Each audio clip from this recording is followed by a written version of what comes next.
Hey everybody, welcome to NAF High Off Wrestling, and this week I'll be reviewing WWE's NXT from this Wednesday, and NXT from this Wednesday I really enjoyed. It was the Dusty Rhodes Classic, so it's all the best tag teams fight it out for the big trophy, and usually the winner of the trophy gets a NXT tag team title shot, and this year they're doing it for the females as well. So this year we'll get the first female NXT WWE Dusty's Cup tournament as well.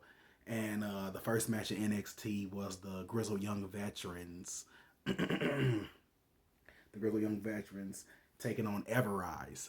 And this match was cool. It was a lot of great spots, a lot of good tagging and tagging out. It was interesting, but the Grizzled Young Veterans got the win. They hit their finishing move. It's like a 3D into a code breaker. One, two, three. So the Grizzled Young Veterans advance in this tournament, and I'm happy about that. I always enjoyed their work from WWE NXT UK. So I see these guys going far, and they possibly may win it because they are a tag team.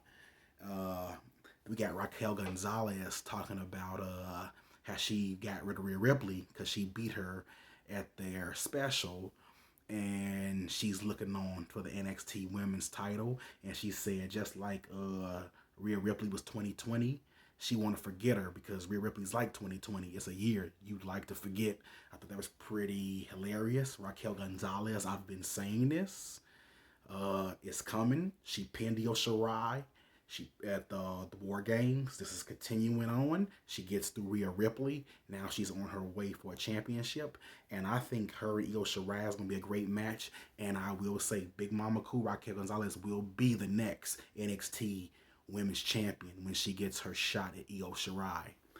Then we had a sit down interview with Timothy Thatcher and Tommaso Ciampa, and it was great. It was intense.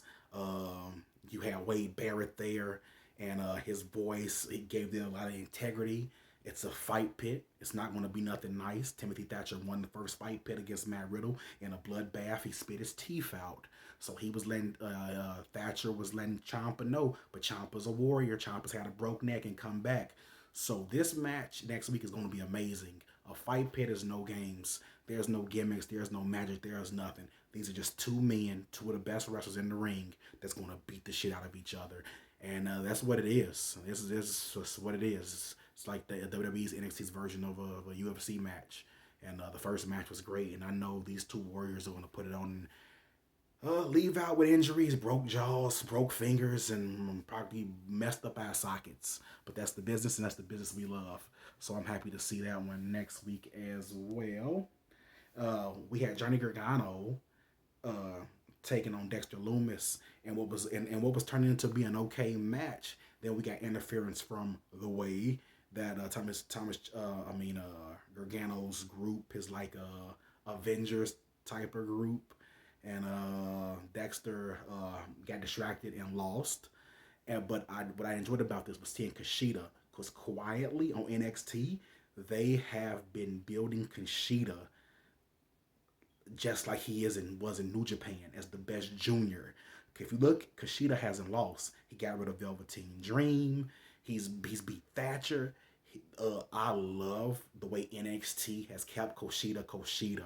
Kushida is the exact Kushida we got from New Japan. They didn't change it, and I love it. He got in there. He beat the shit out of Gargano, put him in the hoverboard lock, stood up, and looked at the North American Championship, and I loved it. I lost it.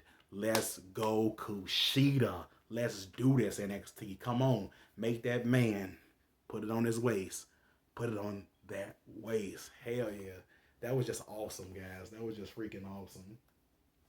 Uh, then Candice LeRae. We got Candice LeRae taking on Shotzi Blackheart.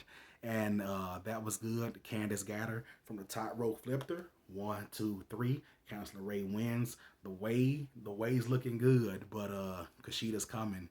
And somebody got to come and get rid of Candice LeRae. Not get rid of her, but maybe put her in her place. You know, her and Indy Hartwell, aka Indie Wrestling. and Austin Theory. These guys, and then we got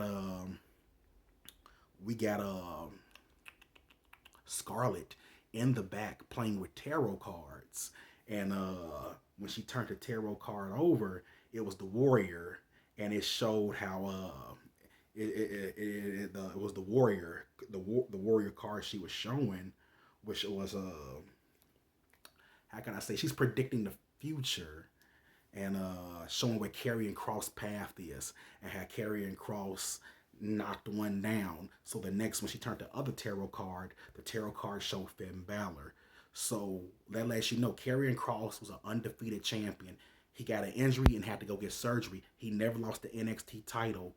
So he's on his way to Finn Balor. And Finn Balor better watch out. But Finn Balor is like he said, Finn Balor came on NXT and says he has an X on his t-shirt because it means I'm a target. He is a target, and he has Pete Dunne coming for him now. Pete Dunne's coming for him. Karrion Kross is coming for him. But Finn Balor says he doesn't care. The X on his chance stands for come and get me, and you bet not miss when you come for the prince.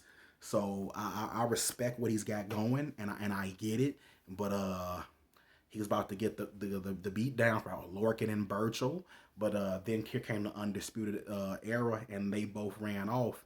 And so it looks to me like the Undisputed Era and Finn Balor may have a little mutual agreement. The enemy of my enemy, is my friend type of situation. And then we got the other match in the tag team Dusty tournament uh, with the debut of the Rascals with new name MSK.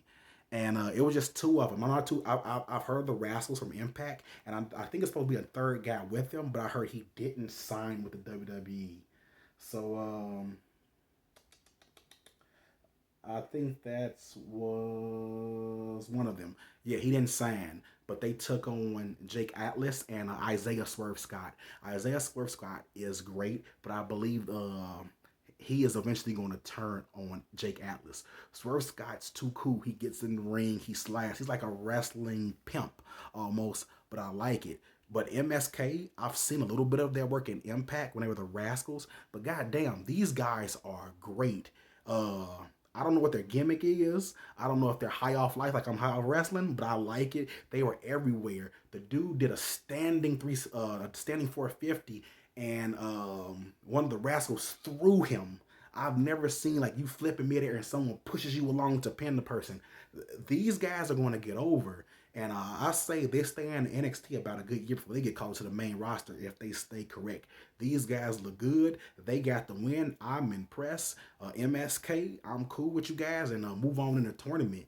Do your thing, and that's a big pickup from WWE to get the Rascals. Hopefully, they get the third person as well. Hopefully, we don't know. Then we had Xia Li taking on a female jobber, and I think that's what she's doing every week to show her skills. Xia Li beats the shit out of this girl 1, 2, 3, but this Big Trouble in Little Chinatown gimmick is great. You have like the Chinese emperor with the white face in like Mortal Kombat. You have Boa standing there. Like I love this, and it's like homage to the Chinese lifestyle, Chinese martial art, and also like Chinese horror. So I'm dig. At first, I didn't like it. I saw the dragon going around in it, the CWC. I'm like, come on.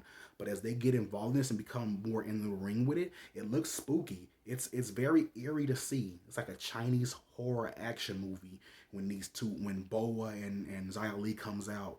But I'm digging it. I'm digging the new Xia Li. She has a personality. She's whooping ass. She's a legit fighter, a legit martial artist. They're letting her go, and I'm okay with that. And then we had the main event, guys. We had the Undisputed Era taking on Breezango. And this match was good. They were starting off great. It was starting off good. Then we got here comes here comes the craziness. Here comes Orny Lorcan, Paul Burchill, and they're beating up O'Reilly. And here comes Finn Balor, and it's turned into like kind of like a melee outside. But the Undisputed Era They're getting distracted, and um,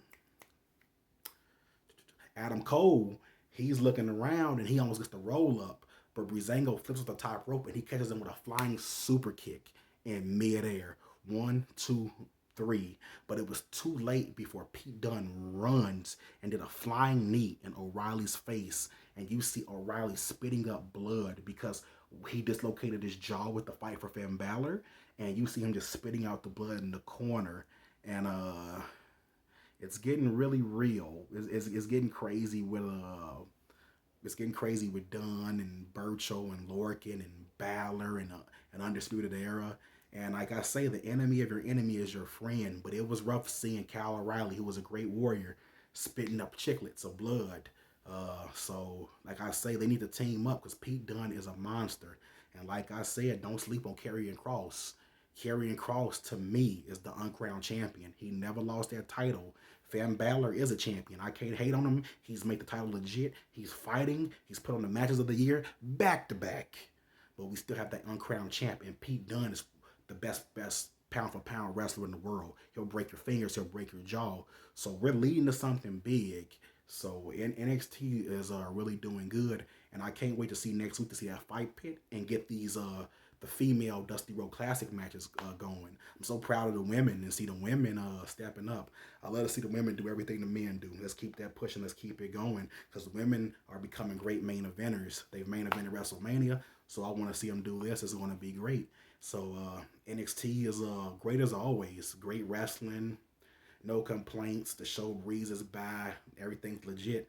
Hunter, Shawn Michaels, they know how to make a show. Like it's really good, and sometimes it's unnerving to see how ahead NXT is of Raw, and Raw is the main show outside of McIntyre and Orton and the Fiend. It's just like it's confusing. Like, come on, guys, let's step it up on Raw. Let's step it up on Raw. And for SmackDown's great. Like Roman Reigns, you know,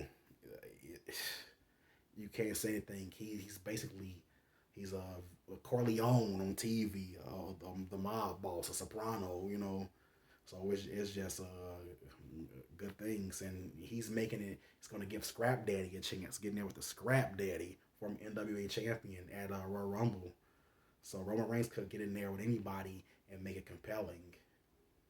So it's good. It's going to be good, and like I say, NXT constantly delivers. Constantly delivers.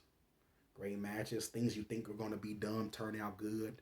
The way they've protected Kushida. Oh, I love that. Kushida, next champ. All right, guys. Comment, like, subscribe, share.